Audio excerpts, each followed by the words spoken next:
کہ جناب ہماری اسٹیبلشمنٹ ہماری فوج نے ایک پارٹی کو ٹارگٹ پہ رکھا ہوا ہے اور وہ پارٹی بھی وہ ہے جو 80% 90% اکثریت کلیم کرتی ہے. اس وقت جناب ہمارے شاہد لنڈ کو جناب جو ڈاکو ہے اس کے لیے تو فاتحہ خوانی کی جا رہی ہے, اور دوسری طرف جب اسٹیبلشمنٹ کی بات آتی ہے لوگ منہ پھیر لیتے ہیں. آخر اس کی وجہ کیا ہے؟ اس پر سوچنا ہوگا. اور کبھی بھی فوج اپنے لوگوں کے خلاف نہیں ہوتی, اپنے لوگوں کو دھمکیاں کبھی بھی نہیں دیا کرتی. لیکن ہمارے ہاں D G I S P R کی جتنی بھی پریس کانفرنسیں رہی اس میں جو پہلا نمبر پہ پریورٹی تھی کہ جس کی سب سے زیادہ مخالفت کی گئی وہ پی ٹی آئی تھی. یہ بات میں نہیں کہہ رہا بلکہ آپ سنیں محمد مالک صاحب بھی یہی کہہ رہے ہیں کہ جو ہماری فوج کی جو پریورٹی ہے پہلے number per P T I ہے, بلوچستان وغیرہ کے مسائل بعد میں آتے ہیں. کیا کہہ رہے ہیں ذرا سنیں. اور آئی ایس پی آر کے ریلیزز دیکھیں تو اس معاملے میں اب کوئی ایمبیگوٹی یا شائبہ نہیں ہے کہ جب یہ پولیٹیکل ویسٹڈ پولیٹیکل انٹرسٹ ہوتے ہیں تو اس کا پہلا ریفرنس ہوتا ہے پی ٹی آئی, سیکنڈ میں پھر آتا ہے بلوچستان کے اندر بی ایل اے دوسرے جن کو باہر سے بیٹھ کے ہیلپ وغیرہ مل رہی ہے. لیکن جتنی اب چیزیں ہیں وہ ہر چیز جا کے رکتی ہے پی ٹی آئی کے اوپر. تو یہ جناب سب سے بڑا مسئلہ ہے اور اسے ہمیں مسئلہ حل کرنا. ہمیں پاکستان سے محبت ہے, پاکستان کی فوج سے محبت ہے, پاکستان کے لوگوں سے محبت ہے, لیکن ایک صرف پارٹی کو اپنا انا کا نشانہ بنا کر آپ کب تک آگے لے جائیں گے؟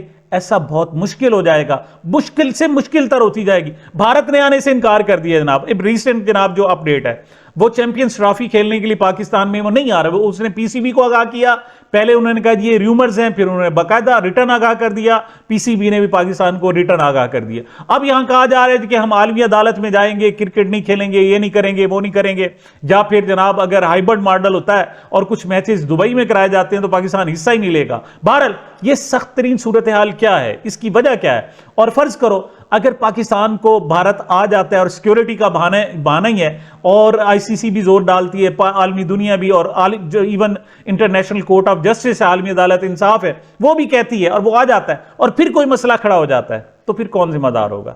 میرا خیال اب بھی ہے کہ پاکستان کی قوم کو اس کی نبض پر ہاتھ رکھا جائے, دیکھا جائے وہ لوگ کیا چاہتے ہیں, ان کا موڈ کیا ہے, اس کے مطابق ہماری اسٹیبلشمنٹ کو چلا جائے. ورنہ ہم عارضی کامیابی حاصل کر رہے ہیں. کوئٹہ میں ہم نے جلسہ نہیں کرنے دیا, کامیاب ہو گئے جی, با کمال ہو گیا جناب. ہم نے فارم 45 کو فارم 47 میں تبدیل کر کے اپنی حکومت لے آئے, واہ جی واہ کامیاب ہو گئے. پھر ایون جناب لوگوں کو مار دھاڑ کے جناب الیکشن کمیشن کو استعمال کر کے, چیف جسٹس قاضی فائز عیسیٰ کو استعمال کر کے دوبارہ گنتی کرا کے 2 انتہائی اکثریت بھی حاصل کر لی. لیکن پاکستان کمزور ہو رہا ہے. آپ شاید عارضی طور پر کامیابیاں حاصل کر رہے ہیں لیکن پاکستان کمزور ہو رہا ہے, اور جب تک ہم نے اس کو نہ سوچا اس وقت تک بات آگے نہیں بڑھے گی. آگے بات کرتے ہیں جناب میاں نواز شریف صاحب کی. مختصر بات کروں گا. وہ جناب اس وقت جنیوا میں ہیں, ادھر سے جناب محترمہ مریم نواز صاحبہ پاکستان سے جنیوا پہنچی ہیں, اور ادھر لندن سے میاں نواز شریف صاحب جناب جنیوا پہنچے ہیں. ہم کبھی وہ ایک شعر پڑھا کرتے تھے عید پر کہ ادھر سے چاند تم دیکھو, ادھر سے چاند ہم دیکھیں, نگاہیں یوں ہی ٹکرائیں ہماری عید ہو جائے. تو جناب ماں بیٹی کی عید ہو رہی ہے, ادھر سے وہ روانہ ہوئی ہیں, ادھر سے باپ روانہ ہوا ہے. وہاں جناب علاج ہو رہا ہے, گلے کا علاج ہو رہا ہے. یہاں تک کہا جا رہا ہے جناب کہ خبر کہ ان کو جناب گلے کا کینسر ہو گیا ہے. اللہ نہ کرے, کینسر کسی کو بھی ہو سکتا ہے, اللہ تعالیٰ مریم نواز صاحبہ کو بالکل صحت دے. لیکن وہاں کسی اسپتال میں نہیں گئی, وہ مالیاتی اداروں مختلف بینکوں کے چکر لگا رہی ہیں. جہاں بھی جاتی ہیں لوگ ان کا مذاق اڑاتے ہیں, گالیاں دیتے ہیں, لعنتیں دیتے ہیں. اچھا, اور اس پر اگنور کیا جانا چاہیے تھا. لیکن مجھے جناب عجیب سی صورتحال لگی کہ مسلم لیگ نون نے پورے 4 آدمی اکٹھے کر کے نواز شریف کے حق میں جناب احتجاج کرایا, حق میں جناب مظاہرہ کروایا. اس سے پہلے کہ وہ جو حق میں مظاہرہ ہوا ہے اس سے پہلے دیکھیں کہ میاں نواز شریف صاحب اور مریم نواز صاحبہ کی ٹرولنگ کیوں ہو رہی ہے, کیا ہو رہی ہے, وہ دیکھیں. اس کے بعد دوسرا دکھاتا ہوں. یہ دیکھیں جعلی وزیر اعلیٰ جو فارم نمبر 47 پہ بنی ہے, یہ دیکھیں ہم لوگوں کے پیسوں پہ یہ لوگ عیاشی کر رہے ہیں. یہ دیکھیں یہ مریم نواز شریف جو اپنا جھوٹ بول کے آئی ہے کہ میں اپنے گلے کا علاج کروانے آ رہی ہوں, کہیں سے یہ باپ بیٹی آپ لوگوں کو لگتے ہیں بیمار, کہیں سے یہ لگتے ہیں. یہ دیکھیں مریم نواز, یہ دیکھیں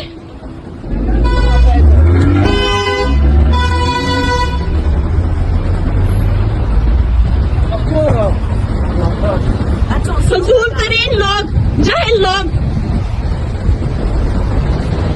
اس میں جناب ایک خاص بات یہ ہے کہ چیف سیکرٹری زاہد اختر زمان صاحب موجود ہیں.